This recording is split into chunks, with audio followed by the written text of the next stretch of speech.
Greetings, it is I, Tantus Naravan Dracovin, Lord and Emperor of the Dracovin Empire. Welcome. It is time to continue my discussion on SHADOWRUN, the 4th edition of it, of course.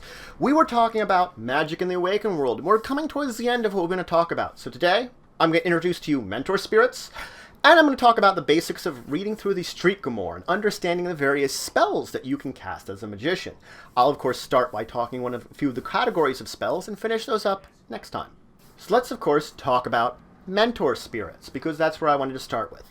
Now, there are many that sort of have a connection to an animal, mythological figure or ideal that even like with their awakening or in the process of awakening, when they finally do get to that point in time of reaching that they have this ideal or creature that seems to feel like they have a very strong connection to, and then when they awaken, they find themselves in kind of contact with this almost physical manifestation of the own energies that they've kind of put out that seems to represent this whatever it is, and it's a connection to them, i.e. it is a mentor spirit.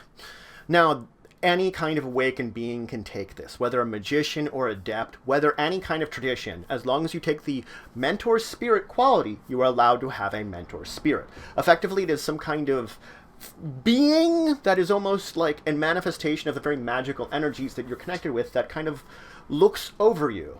Now, as a mentor spirit, it's usually a tool for GMs to use to give hints or information to their players. It will oftentimes give things like clues, rumors, or omens, or maybe even advice to players. They could use omanic dreams in order to hint something about an adventure that's coming on. You could use a mentor spirit as a source of some kind of long-running adventure you're having for your characters, or some kind of run that they're going to end up going on that seems to have a personal connection to them. It's a very good point for that. Now, mentor spirits will warn your players if they're sort of going off the beaten path of what their spirit means to be, because each spirit has a different way of kind of acting and doing things, so a different kind of path of thinking and acting that you generally want to stay along. If you should go from that beaten path, they'll, start by warning you. If you continue down that way, they'll get rid of some of the bonuses they'd be giving to you, and if you continue even farther, they may give you a penalty to your magic. Now, again, you could once again reconvene with your mentor spirit in order to recover this, but that would be a process that you would have to do. So as I said, each mentor spirit will provide you with a list of bonuses, advantages, and disadvantages. The advantages come in the bonuses to various dice pool checks, whether they are magic-based or other various dice pool-based kind of things where you could get into, is dependent on the type of mentor spirit it is. Some of them will have variable choices in the skills that they're going to have, so it would have two choices that you'll have to choose. When you choose one, it is permanent. Each mentor spirit will also have some kind of disadvantage that you're going to have to live with, and as I said, a various kind of way of acting that you want to kind of follow along when having it. Now let's talk about what's in the Street Grimoire, because this breaks down all the different spells that you have commonly access to. There are other spells out there in various other sources, but these are the common spells that you're going to have access to. They break it down into a number of characteristics that each spell has. The first off is a category. The categories are combat, health, detection, illusion, and manipulation. I'm going to break down each of these categories in a little bit and tell you a little bit more about what each one of those mean. But for now, just know that those are the 5 categories of spells you're going to be casting. From there, each of them has a type. This is if it's a mana spell or a physical spell. Of course, if it's a mana spell, you're going to resist it with willpower. Physical spell, body. And it will make a difference that, mana spells will attack astral beings. You could use both in the physical world, but only physical spells will affect like non-living objects. Mana spells will not. So it's sort of like little rules like that you need to know the difference when casting between the two of them. Then there's also range. Traditionally, range is LOS, or line of sight. This means as long as I can see it, I can target him with my spell. There's no penalties, I just do it. There are certain spells that will require touch, whether it is against a friendly or unfriendly target. If a friendly target, you can just touch them. If it's unfriendly, it will require you as part of your complex action of casting the spell to make an unarmed attack to effectively touch them. It will be resisted just as normal with any kind of normal unarmed strike in combat, except you just have to tie with them. This means even if you tie, you still touch them. That means you don't have to beat them, as long as you don't fail to them. Normally, like if you tied, they would get away. This time, if you tie, you still touch them.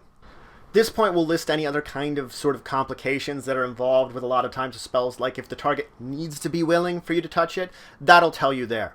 Then there's threshold. Many spells require a basic threshold so that when you're either making your opposed test or your success test, whichever it would be, you have to get a basic number of successes before you start adding on your successes for whatever. It has a basic threshold that you have to meet in order to successfully cast the spell. Oftentimes, this is more for the success tests, is it will mention whether it's also resisted to and imply what it would need for that. So if it's just a general threshold, it will tell you how much I need to get. If it's resisted, it will tell you how much I need to resist against there. This also ties to things like objects. It will mention if you have to go against the object's effectively resistance to you. Next is, of course, duration, which comes in 3 forms: instant, sustained, or permanent. Instant means I cast the spell, it goes off, it's done its effects, it goes off right away. Sustained means it's one of the sustained spells. I talked about having sustained spells earlier. This means it's one that I can concentrate on and keep it going for as long as I choose to maintain it and take the dice pool penalties that sustaining the spell give to me. The last one is, of course, permanent. Permanent is something that you have to sustain for a period of time, and then it becomes almost natural and permanent, and you no longer have to sustain it for its effects to become permanent. So effectively, you maintain it for a while, it becomes natural, and then it's done. The amount of time that you have to sustain it in order for it to become permanent is equal to twice the number of combat rounds as your drain value was. So if your drain value was 3, you would have to sustain it for 6 rounds, and then it would become permanent. So the last characteristic, of course, is drain value. This gives you the formula for determining the drain value to based on. Is usually based on force divided by 2, plus or minus some kind of modifier to that number, and that will be the basic drain value.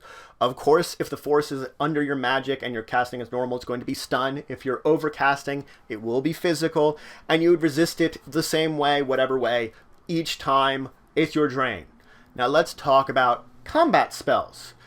These are the first one I want to mention today. There are 2 types of combat spells: indirect and direct. Direct combat spells, I'm directly affecting your body, I'm avoiding your armor, I'm affecting your inner self.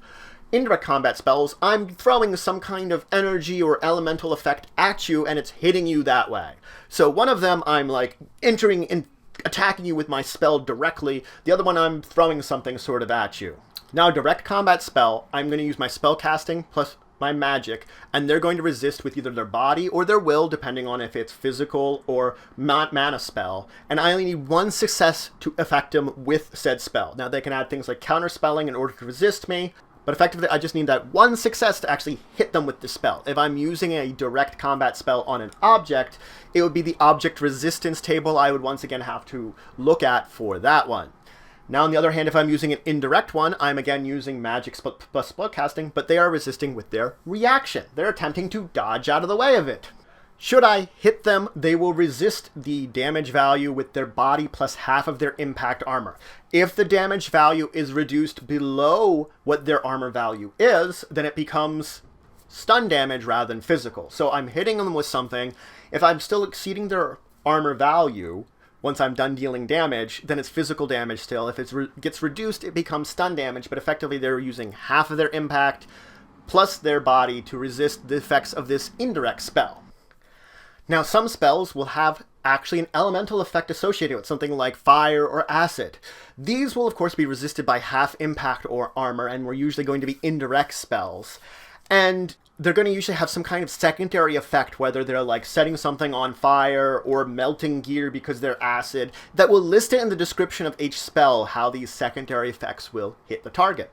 For any of these spells, the damage value will be listed in the description unless any kind of special case is given. It'll be the basic damage value of what accordingly would be to the spell. So it will let you know the damage unless something special comes up. And then it will tell you in the description of the spell what's going on with that. So that's it for today.